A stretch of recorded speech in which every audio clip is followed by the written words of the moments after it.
Bom dia, senhores, tudo bem? Aqui é André Godoy, do canal Dinheiro.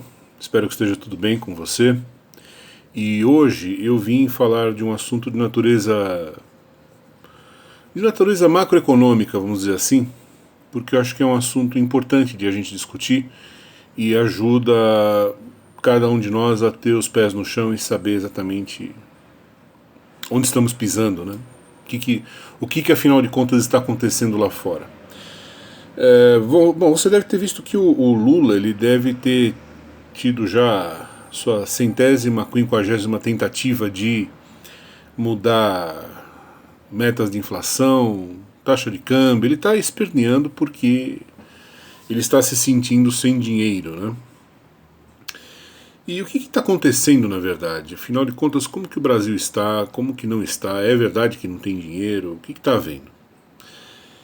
Bom, para a gente entender o que está acontecendo, a gente precisa voltar quase 30 anos no tempo e irmos até o início do Plano Real. Antes de mais nada, deixa eu colocar uma coisa aqui. O que estamos vivendo hoje é o ápice de uma série de atitudes e de medidas mal tomadas. Tá? Isso começou com o Plano Real, tudo isso começou com o Plano Real e veio crescendo, crescendo, crescendo, crescendo, crescendo.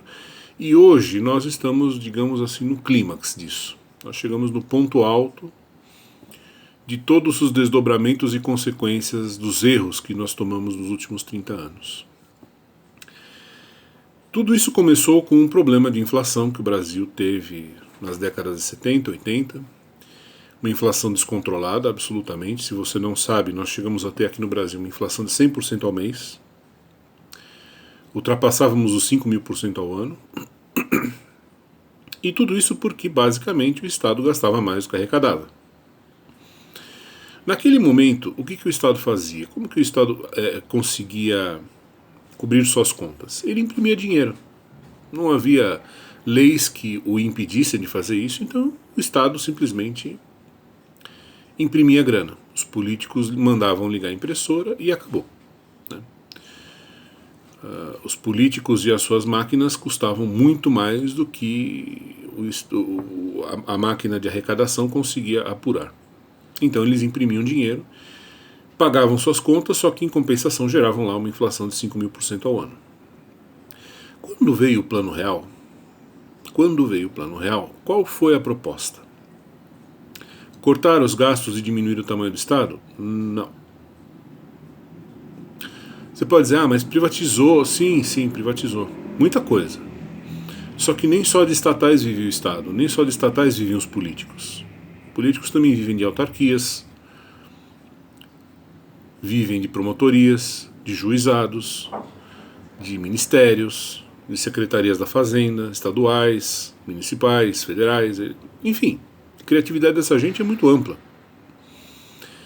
Então, não houve, na verdade, do Plano Real para cá, uma diminuição do tamanho do Estado no Brasil. Não houve. Isso não aconteceu. Os políticos hoje têm mais poder e mais tamanho, ocupam um espaço maior na economia do que 30 anos atrás. E, no entanto, você pode estar se perguntando, poxa, mas então peraí, se hoje a gente gasta mais do que 30 anos atrás, o Estado gasta mais, não nós, o Estado gasta mais, os políticos gastam mais hoje do que gastavam 30 anos atrás, e nós não temos uma inflação de 5.000% ao ano, então o Plano Real deu certo. É a conclusão lógica, né? Parece, mas não é. Porque o que o Plano Real fez, senhores, foi uma espécie de um estelionato. Não foi um estelionato eleitoral, como sempre disse a esquerda. A esquerda sempre disse, o Plano Real foi um estelionato eleitoral. Bobagem. Ele não veio só para fazer o Fernando Henrique ganhar uma eleição em 94, ele veio para ficar. Agora, então não é um estelionato eleitoral. Agora, é um estelionato. Em que medida? Ele nunca propôs, assim, vamos cortar na carne, vamos cortar no osso, vamos acabar com o tamanho do Estado, vamos cortar as asas dos políticos. Nunca fizeram isso.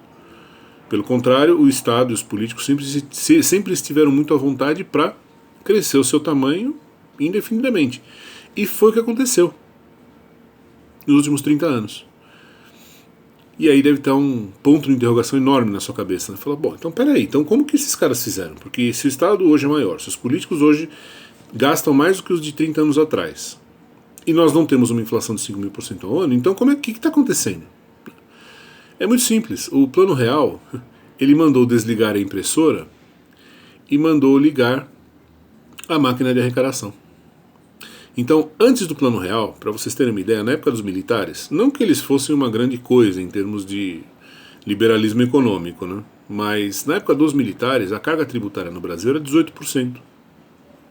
Hoje, se você jogar todos os penduricalhos dentro, a nossa carga tributária já bate 50% do PIB. O leite que você compra, o pão que você compra, o arroz que você compra, tudo tem imposto embutido. Você já deve ter ouvido falar pessoas que viveram na época dos militares dizerem o seguinte: naquela época, olha, era muito fácil, minha empresa crescia. Naquela época, eu consegui comprar um apartamento, eu tinha 25 anos de idade, eu conseguia comprar um carro. Você já deve ter ouvido falar essa história. Já deve ter ouvido muita gente falar isso. Muita gente acha que, erradamente, claro, que naquela época era mais fácil comprar essas coisas porque tinha inflação. Não, não é porque tinha inflação. Essas coisas eram mais fáceis de se comprar naquela época porque você não tinha a carga tributária que você tem hoje. A inflação sempre atrapalhou no Brasil, e em qualquer país do mundo. Inflação atrapalha. Imagina você fazer um fluxo de caixa projetado para daqui a um ano, se você tem uma empresa numa economia que tem uma inflação de 100% ao mês. Seu fluxo de caixa vai dar um número maluco. Né? Você não vai conseguir se planejar. Então a inflação sempre teve seu lado negativo, sim. Ela sempre atrapalhou muito o planejamento do setor privado no Brasil. É muito difícil o cara ter uma empresa e se planejar, e, enfim. Agora, existia a correção monetária. Sempre existiu correção monetária no Brasil. Foi criada pelo Roberto Campos. Então, no Brasil, a inflação nunca matou ninguém de fome. Porque se a inflação era 30, você ia ter um gatilho salarial lá, sei lá, seu salário ia aumentar tipo 25, 30, 20%, não sei, mas ele ia aumentar. Nunca aconteceu no Brasil como na Alemanha, que a inflação era 100% ao mês e os salários nunca foram corrigidos. Correção monetária só existe no Brasil, tá bom? Só para você saber. Em nenhum outro país do mundo existe correção monetária. Em qualquer outro país do mundo, se a inflação bateu 100% ao mês, o seu salário vai continuar no valor que ele estava no mês anterior. Eles não mexem, né? Então, no Brasil, por causa da correção monetária, o impacto sobre a população foi atenuado. Houve, mas foi atenuado. E você tinha uma carga tributária baixa para padrões internacionais, inclusive, 18%. O Plano Real, quando ele veio, ele falou assim: não vamos mais financiar o déficit dos políticos através de imprimir dinheiro, porque isso vai gerar uma inflação que as pessoas vão sentir. Vamos transferir esse custo para os impostos. Vamos fazer com que os impostos que paguem a conta. Vamos extorquir do cidadão via impostos, não através de impressão de moeda. Isso causa nas pessoas, em nós, a sensação de que está tudo bem. Só que, na verdade, quando você compra um apartamento hoje em dia, você podia estar comprando 2. Quando você compra 1 litro de leite, você podia estar comprando 2. Quando você compra um carro, você podia estar comprando 2, 3, 4. É assim que funciona. Então, o Plano Real, na verdade, é uma grande mentira. Veja, eu não sou de esquerda. Não tenho interesse nenhum em defender a esquerda. Agora, verdade seja dita, o Plano Real é um estelionato. É uma mentira. Ele acabou com a inflação? Ok, ele acabou com a inflação, mas a que custo? Ao custo de você não conseguir mais consumir, praticamente. Você vive para pagar impostos. Você é um escravo. Né? Você trabalha 6 meses e os outros 6 meses é para pagar imposto. Você trabalha 12, fica com o dinheiro de 6 e os outros 6 você entrega para os políticos, para o Estado. Isso é o Plano Real. Então, senhores, o que acontece? O que estamos vivendo hoje é essa situação requentada durante 30 anos. Parem para pensar no seguinte: o que você acha que acontece com a capacidade de investimento de uma indústria quando ela se vê massacrada por esse nível de tributação? Ela não consegue atualizar seu parque industrial direito, ela não consegue ter direito uma participação no mercado nacional, ela não consegue direito exportar, ela não consegue um monte de coisas. Hoje a indústria brasileira responde, acho que por 10% do PIB. Nós não temos mais indústria, praticamente. Por quê? Porque experimente montar uma indústria com esses impostos que estão aí. Você não consegue. Então, o Plano Real acabou criando uma camisa de força que vai... uma camisa de força que acabou comprometendo o nosso próprio crescimento e, portanto, a própria capacidade de tributação dos políticos. Olha que coisa curiosa. Eles criaram uma situação que, no fim, agora está se voltando contra eles mesmos. Por quê? Porque a partir do momento que você instala uma pesadíssima carga tributária numa economia de um país, é claro que esse país não vai conseguir mais crescer. Portanto, o que você vai ter que fazer se você é um político? Você vai ter que aumentar cada vez mais as alíquotas de imposto. Por quê? Porque o faturamento das empresas está caindo cada vez mais. É exatamente o contrário do que deveria acontecer numa sociedade normal, né? Na tal da curva de Laffer. Quer dizer, à medida que você vai tendo uma expansão do faturamento das empresas, o governo se permite diminuir a alíquota de tributação. E ainda assim ele vai arrecadar cada vez mais. No Brasil, não. Nós jogamos a conta da inflação no colo dos impostos, deixa os impostos tentarem bancar o déficit público, não mais a impressão de dinheiro, mas os impostos. Vamos deixar por conta deles pagar os excessos dos políticos. Só que o que acontece? À medida que você tributa mais, você compromete a capacidade de geração de riqueza do país. O faturamento das empresas cai, você vai ter que aumentar a alíquota, vai cair mais ainda o faturamento. Aí você aumenta mais ainda a alíquota, cai mais ainda. É um ciclo vicioso. Hoje nós chegamos no momento, digamos assim, no clímax desse processo. Particularmente, eu acho que mesmo que estivesse o Paulo Guedes ali, eu não sei até que ponto que seria tão diferente. Porque, perceba, nós estamos numa situação em que para desarmar essa bomba a gente teria que simplesmente chegar para todos os milhões de funcionários públicos do país e falar, olha, adeus. Vamos fazer outra coisa da vida porque aqui não dá mais. Será que o Guedes faria isso? Eu não sei. Acho que não. O PT com certeza não, porque a base eleitoral dele é essa gente. Então, senhores, isso explica porque não resta aos políticos outra alternativa de tentar equilibrar finanças públicas e tal, que não seja impostos. Eles não têm outra saída, porque o próprio Plano Real é isso. É imposto para cobrir despesa de político, déficit público, rombo estatal.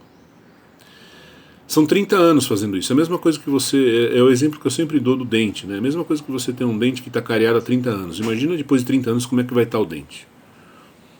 Certamente não vai estar só cariado, ele vai estar destruído, podre. Isso é a nossa economia. Foram 30 anos aumentando imposto, aumentando imposto, aumentando imposto, aumentando, aumenta. As despesas nunca caíram, os políticos gastando cada vez mais.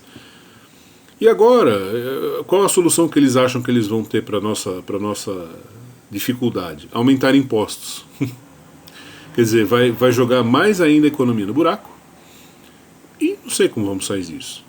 Sinceramente, aí só teria uma alternativa. Realmente seria dispensar os funcionários públicos, mandar todo mundo embora e sanear realmente o Estado. Fazer o que realmente deveria ter sido feito lá no Plano Real. Falar, não, nós vamos cortar na carne, nós vamos diminuir o tamanho do Estado, nós vamos tirar os funcionários e tudo mais. Repito, acho que isso não vai acontecer.